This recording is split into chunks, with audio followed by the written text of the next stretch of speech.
everyone. Thank you so much for attending TalentQuest's webinar on defining and defending the ROI of learning and development programs. My name is Dina Kwasik, and I am a member of the communications team here at TalentQuest. We're excited to spend the next hour with you discussing learning and development. Our presenter today is Barbara Mackintosh, Executive Director of Learning and Development Solutions here at TalentQuest. Barbara is an industrial and organizational psychologist with over 15 years of experience as a consultant in the talent management space. She has some great information to share with you today, and I'd like to welcome her and turn the presentation over to her. Welcome, Barbara. It's great to see you. Thank you, Dina, and thank you everyone for joining us today to talk about what I feel is a very important topic, and one that comes up quite a bit in the consulting that we do here in TalentQuest in the area of leadership development and training. We are asked by clients to develop impactful learning experiences and training and development programs to help employees to be better prepared to be successful within organizations. And though intuitively we know that those programs do have a great return and are in fact impactful, it can be difficult sometimes for clients internally to help others understand the true value achieved by these programs, and for us as consultants to also demonstrate that. So what we want to do today is just spend some time talking about a methodology and an approach for measuring, defending, defining the return on investment for learning and development programs. I'm going to start first just by going through an overview of what ROI is, a methodology and a step-by-step process for integrating this measurement process and learning how to present this information, and then want to go through a case study so you can see how that methodology is applied and hopefully be able to take away some tips and tools that you can apply to your learning and development programs in your organizations. So first, what is ROI and why do we use it? Return on investment is a big business language, and it's something that company leaders can relate to. It's not strictly HR or learning and development or organizational development terminology. It is a sound business language, and people understand it. When you say return on investment, business leaders, their ears will perk up, and they're going to understand what you mean by that. It's a standard metric in finance and accounting, so it is used across a number of business applications specifically related to finance and accounting. And again, it's very transferable not only to understanding the investment or capital investments, but also non-capital investments. What can it be used for? When we think about using return on investment methodology and using that metric and evaluation in learning and development, there are a couple of ways that we can integrate this and actually present it as part of our program deliverables. One is it can help us to understand what the projected program return is. So if we are looking to potentially invest in a learning and development program, we can use ROI methodology to collect metrics on the front end to help to project what the return on the investment will be on the back end of a program. And it can help leaders to make decisions around what programs to invest in. It can help us as leadership development consultants or leadership development executives in our organizations to prioritize and potentially roll out phased program approaches to align with budgetary constraints or budgetary decisions. It can certainly help us understand what the investment, the program investment is doing, what the justification is for that program investment, and help with planning around that. And then third, and this is one that I think many times is overlooked when we think about how we can incorporate ROI in our learning and development programs and planning, is program evaluation and enhancement. So by collecting information and metrics and doing the work on the back end to analyze that information to help us understand what the return is as it relates to the investment that we have put into a program, we can learn a lot about what went well with that program and perhaps where we might want to enhance that program going forward. Clearly, it communicates the program value and the purpose. So going back to that justification, this is a tool that can really help to educate leaders in our organizations as well as our employee population that might not be as well versed on the benefits for these types of initiatives, to help acclimate them and help them understand what that return is and how significant that return is. When we think about ROI, many times we are going to apply those methodologies in organizations, and finance and accounting functions will do that to our capital investments, so to large capital investments or even smaller capital investments.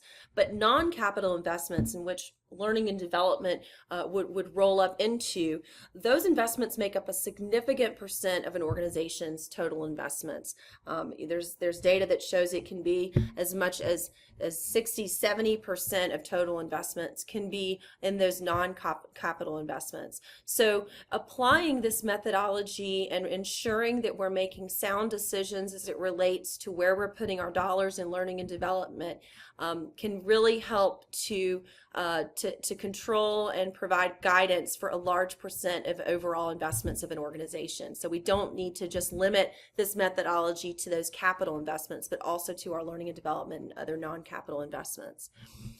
So what is ROI? What's the calculation? It's actually a very simple calculation. Sometimes people can get hung up and think that it's very complex, but in actuality, ROI is very simple. It is the net program benefits. So all the program, the benefits that's projected that the program will offer, or the outcomes of the program, divided by the cost of the program, and we'll talk about how you can define cost and calculate cost, times 100.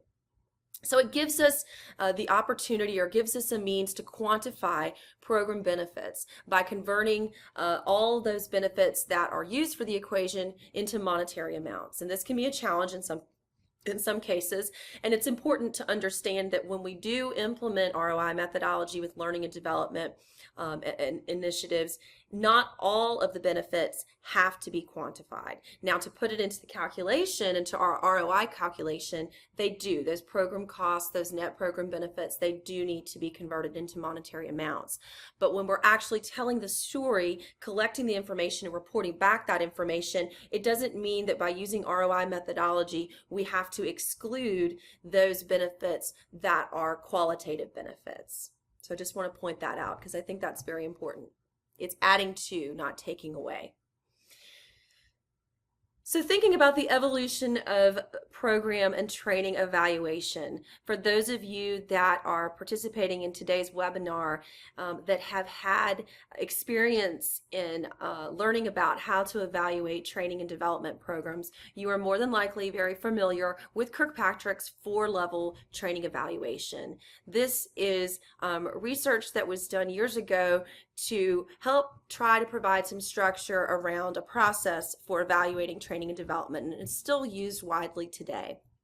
And the ROI methodology, or the program evaluation methodology that we're going to be talking about next, which is Phillips methodology, has a lot of similarities to Kirkpatrick's methodology, but it adds another level of evaluation, and that is that ROI. So looking back at Kirkpatrick's, there were 4 levels. There was a level to evaluate reaction to training, the learning that is accomplished in training, the behaviors that are impacted as a result of those learnings, and then ultimately the results. But what it is missing is that additional level of the return on the investment, and actually taking into consideration what we are getting in return for what we have invested in the program, regardless of just looking at reaction learning behavior and results, in addition to reaction learning behavior and results.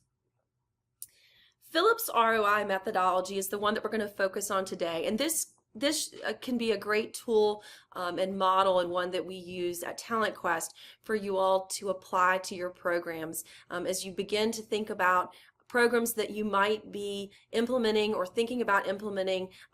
You can go through these 5 levels of evaluation to ultimately be able to talk to what the value of the program is and how it relates to the investment that was put into the program. So the first level is going to be reaction, and it's important that we don't exclude this step of evaluation and jump to learning, application, impact, and ROI. And the reason is we need to understand before we begin a program, during the program, and after the program, how the individuals feel about the program, what their reaction is to the program, if they are engaged in the program. This is where you really are able to assess or evaluate buy-in to the program. If individuals are not bought into the program, if participants, if leaders are not bought into the program, then they are not going to be present in a way that is going to allow for the other levels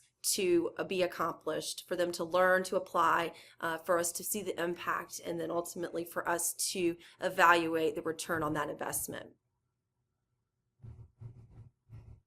Learning is the next level of evaluation. So once we have them bought in, what are they going to learn? Are they learning? So many times we'll see test and retest. Have they acquired the information? Have they digested the information, absorbed the information that was delivered in the program? And then the next level, so what have they learned? What is the application? So are they applying that? We understand that they may have learned in the setting of a program that perhaps was on teaching leaders how to be better coaches and how to have better conversations with their employees. That's wonderful, but if they're not actually applying those learnings in the workplace, if they're not transferable and they're not applying them, then so what?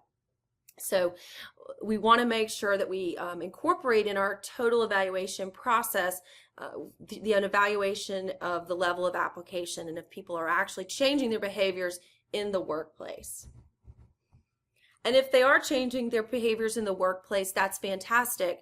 But at the end of the day, there's a reason why we wanted to change their behaviors on the workplace. So what is the impact? What impact is that having on other processes, the enhancing other processes, the success of our organization, our organization's ability to reach our goals, increase levels of engagement of employees and productivity.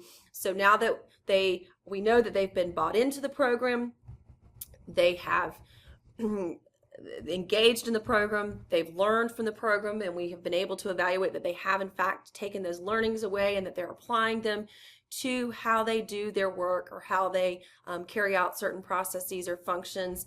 What we see that this is having an impact on organizational and business results. And then finally, how do we then evaluate the return on our investment? So it's important that you incorporate all of those levels in your evaluation process and not skip over any of them. Okay. Next, I want to just take a little bit of time walking through each of those levels of Phillips methodology of evaluation and talk a little bit more about how we actually can execute measuring or going through that evaluation process. So again, for reaction, the purpose is really to assess willingness and buy-in. And many times you'll see that surveys and questionnaires will be employed throughout the program to evaluate individuals' reactions to that program. There might be focus groups that are employed, and it can be used before the training to see how people perceive the value or the perceived value of the training, the perceived interest in the training. It can be used during the training and should be used during the training or during the program to assess the reaction to various modules, various pieces of the program, and then afterwards to assess perceived reactions to the value of the program. For learning, this is where we're really getting into assessing ability and knowledge acquisition. Now, I want to stress acquisition and not application, because application is going to be the next step. But at some point when we are conducting our trainings, so this is one that will happen usually during and then after the implementation of a learning and development program, we want to try to acquire information to help us as trainers and developers and program designers to understand if they are in fact learning the areas of focus for the program or the desired learning objectives, if they're actually acquiring that information. And we do that through surveys and questionnaires. We might do that as well through assessments from self to see if individuals are acquiring that information, their peers, if it's something that can be observed by peers to see if they are acquiring that knowledge, and perhaps even managers.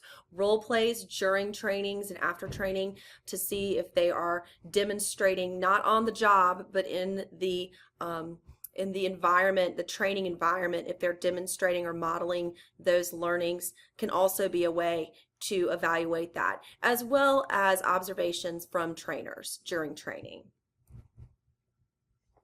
The next level of evaluation, we know they're bought into the program, they have learned the information, are they applying it? One thing that we try to do at TalentQuest whenever we are developing a program that is designed to enhance learning or skill development is we want to make sure that the program is designed and executed in a way that is transferable to what individuals actually do on the job in the context of the organization that they work in. So we do a lot of work to try to understand the culture, understand how people do work, and understand what are those desired behaviors and what are those desired behavioral drivers for success. And ideally when we develop a program, we want to give individuals knowledge, help them develop skills that will then be applied to the work environment. So it will not just happen in the training environment, in that artificial environment, but we will actually see that those learnings are transferable to the application in the work environment. And so we want to assess whether or not we are successfully doing that. And we do that here in the application evaluation process. So this is a great opportunity for us to evaluate this level of success and whether or not individuals are applying it. What are the barriers? If they're not applying it, why are they not applying it? If we knew that they learned it, we saw that they learned it in the training, why are they not applying it in the job, in their actual work environment?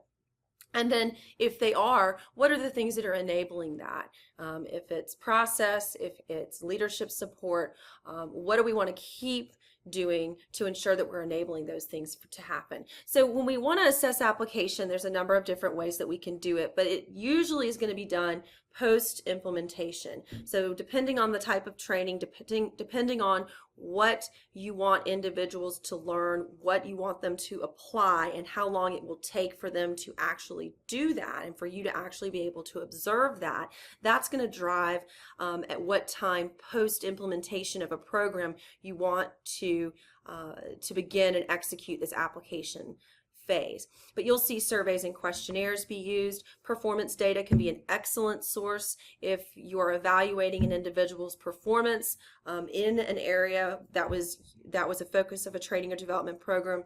Having that information to review post-training implementation on those individuals can be a great tool for measuring success and giving you information on the level of application.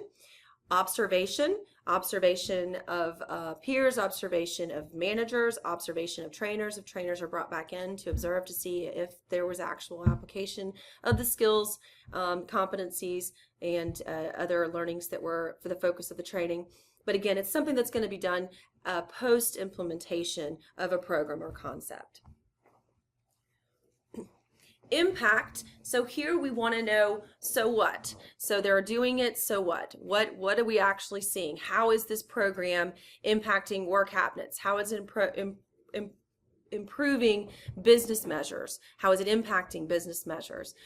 Here we want to really bring in business leaders. So it's important that on the front end of proposing, designing, and developing a learning and development program, we want to do our due diligence and the needs analysis to understand what it is we are trying to drive. What are the business measures and the impact measures that we feel are going to be directly impacted as a result of this program? And this is an important piece, and one where we really sort of stopped with Kirkpatrick for results because we collected this information, but we didn't tie it back to the investment. So here we want to use surveys and questionnaires. We want to use performance data, and this performance data might be performance of the individual, but it probably is also going to incorporate performance of business units, business areas, business metrics. It again is going to be collected post-implementation, and just as with the application phase, it's going to be dependent when we decide we want to collect our impact data. It's going to be dependent on the length of time post from the end of the training to the beginning or the ending of the development program to when we think we can actually see results that are associated with the learnings and the application of those training initiatives.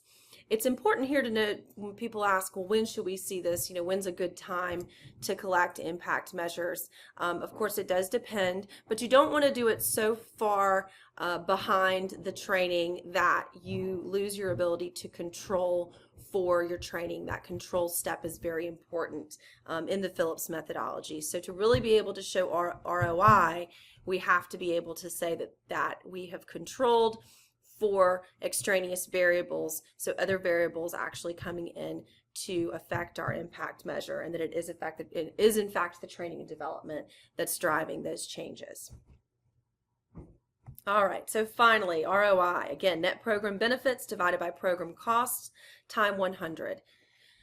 The purpose of the ROI measure is to compare program costs and to really provide the benefits or compare the program costs to the benefits to provide the link between the investment that you have put into a program and the outcomes.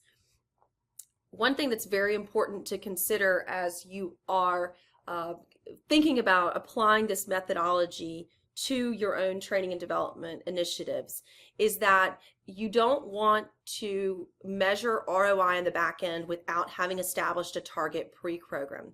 So before you begin the program, you want to go ahead and give yourselves a target of what you think that ROI number is going to be. And then that will really give you a true evaluation on the back end of where you were stacked up to what your target was. One thing that you can consider when you're setting those targets is what are the other capital investment ROI targets that we use as an organization.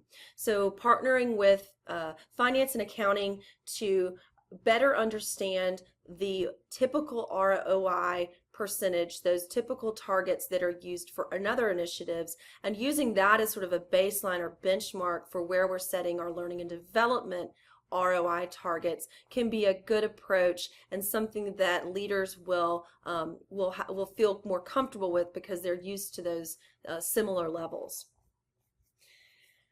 Finally, as I mentioned earlier, it's critical that you have an isolation step. Many times we see that this isolation step is using pilots or comparing a program in a controlled environment such that there are certain individuals that are exposed to the training and then certain individuals that are isolated for the training. But it's very important if you want to truly measure and evaluate the return on an investment, you have to be able to show that program, that there was isolation in that program as compared to an environment where it was not implemented. So how do you make it work? If a good approach, as I mentioned, is to use your capital investment ROIs as a starting place. So if 15%, which is a pretty good ROI benchmark standard, you might want to increase this target to 25% to be a little bit more competitive. Thinking behind this, if you develop a good if you do a good job on the front end with your needs analysis, you develop a sound, good program, you get the right people in that program, you are going to see a significant return on your investment.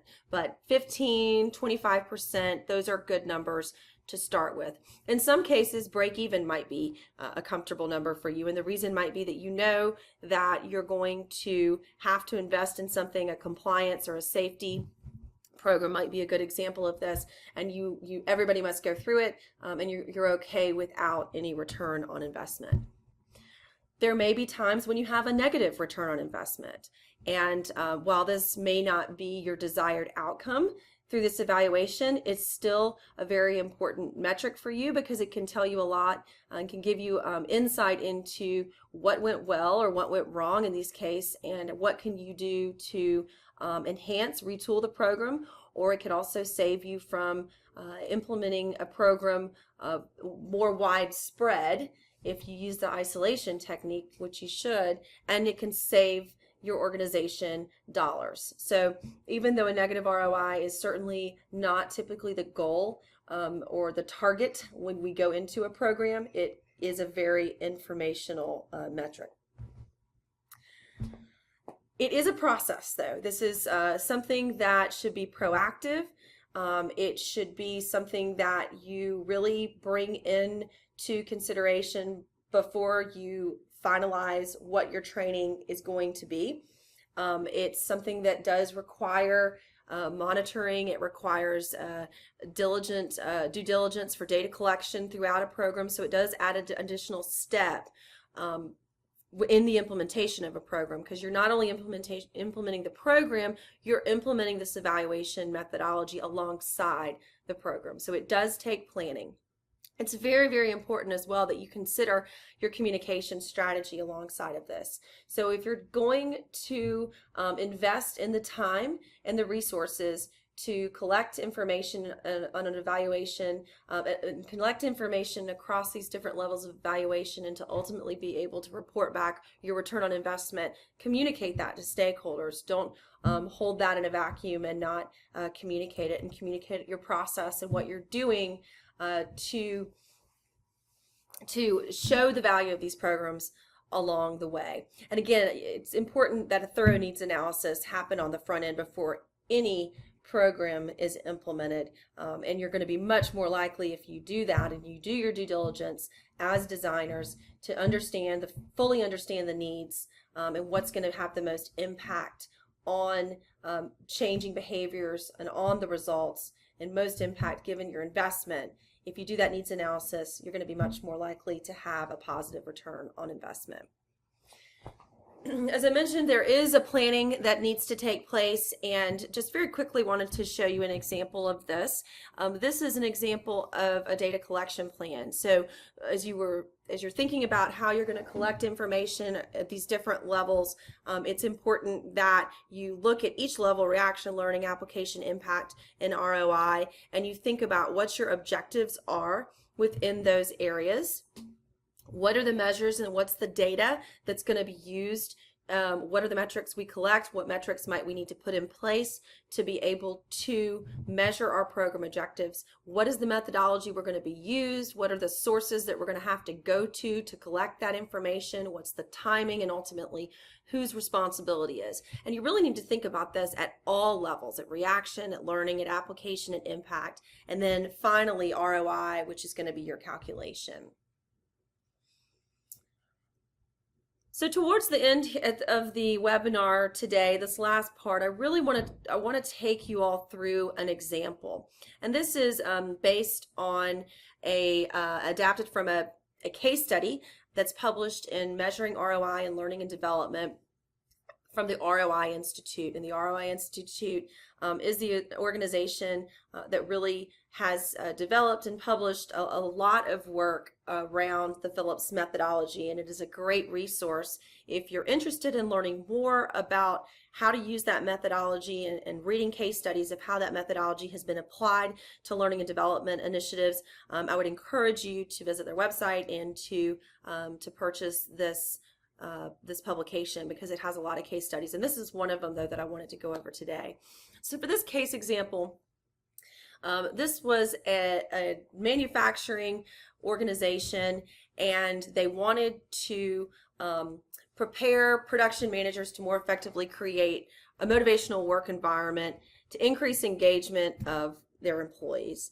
And the reason why they wanted to increase the engagement of their employees was they knew that there was research that has shown that, and leaders were bought into this, that increased engagement is going to lead to higher performance, productivity, and business results.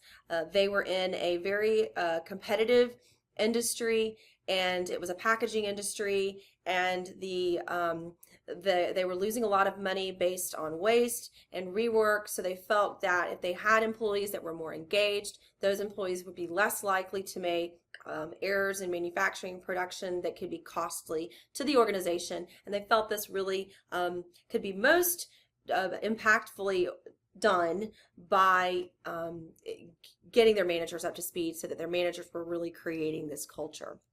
So the reason that the evaluation was put in place is before they rolled out what was a pretty expensive, a pretty high level investment program for this organization to all of the business units. They wanted to pilot it on one business unit that would then help them, based on the results of the study, determine if they wanted to roll it out to the rest of the unit. So it was a 90-day intensive learning program, and it was focused on the idea of self-coaching and skills application. And they used a blended learning approach. So there was a mixture of classroom training, online, skills practice, peer coaching, journaling, and review.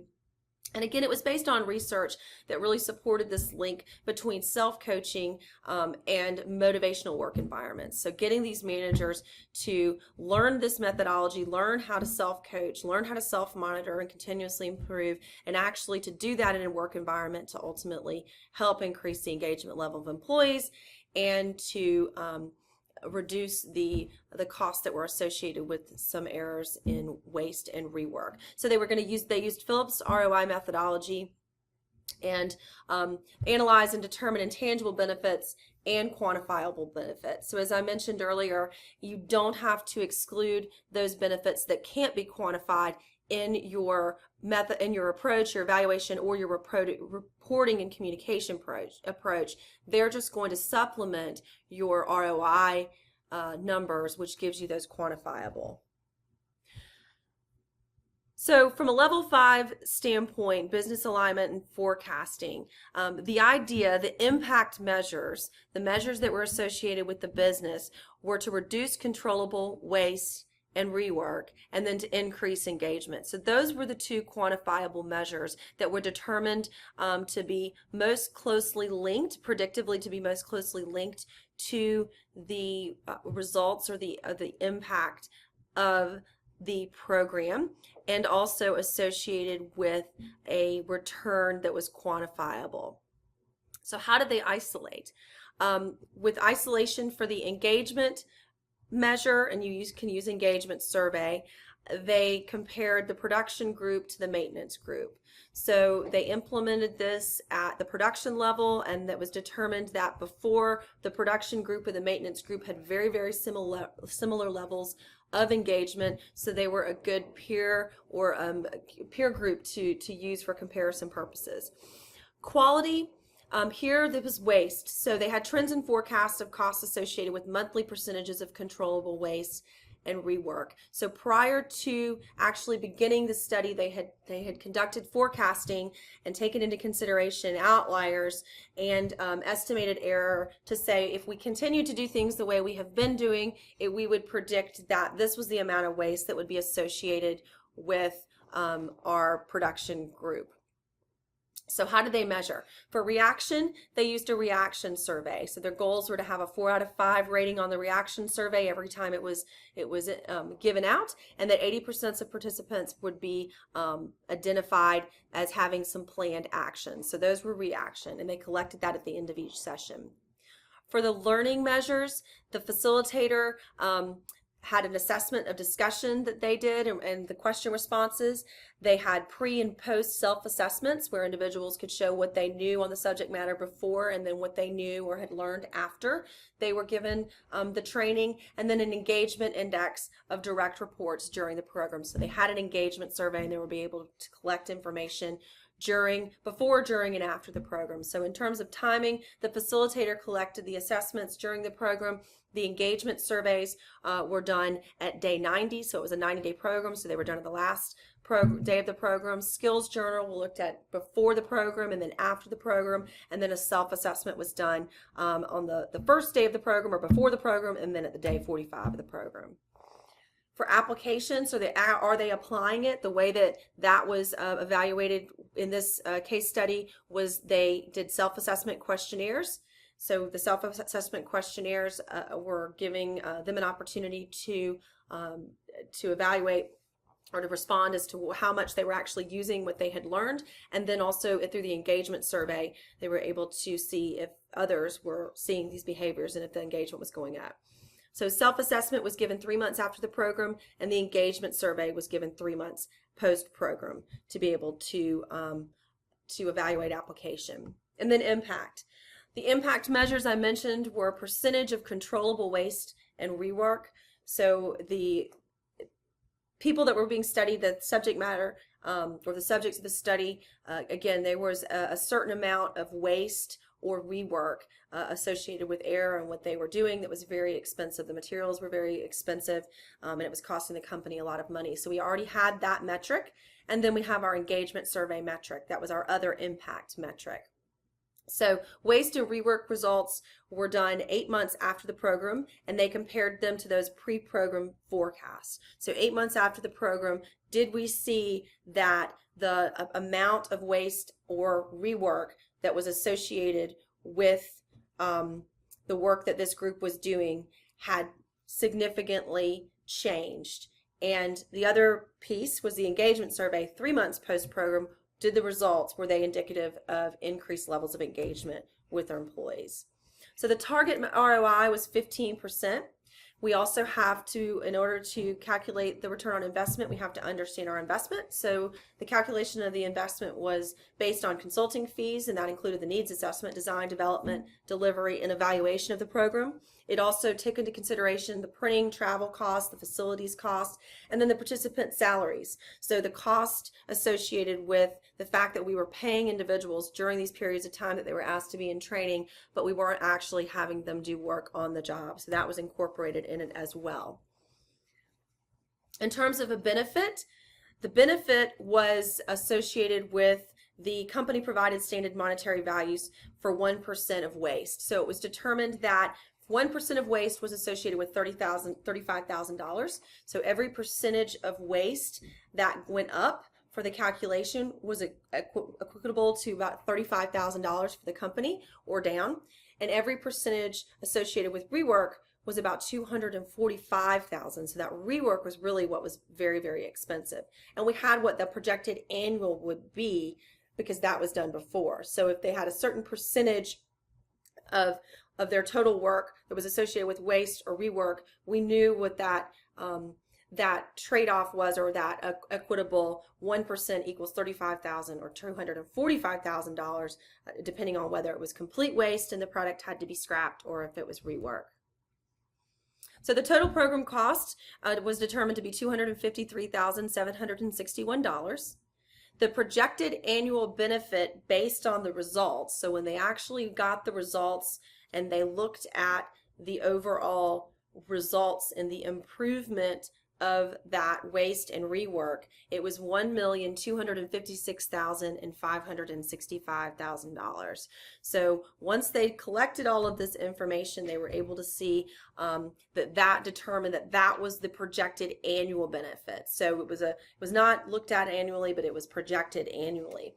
If you reduce that amount by the program cost, you got a program net benefit of $1,011,804. So our ROI ended up being that $1,011,804 divided by the cost of the program, $253,761 times 100. That's a ROI of 399%, which is much higher than our 15% projected. So that's a very, very, very an example of a very high return on investment.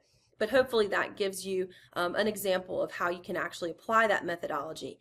Now the other measure that was going to be an impact measure was our engagement survey. So when they did the 90-day work engagement comparison between the production and the maintenance groups, they did show statistical significance, which had not been shown before. And that production group had an engagement level overall that was significantly higher than the maintenance group. And we knew leading up to that they were very, very equitable.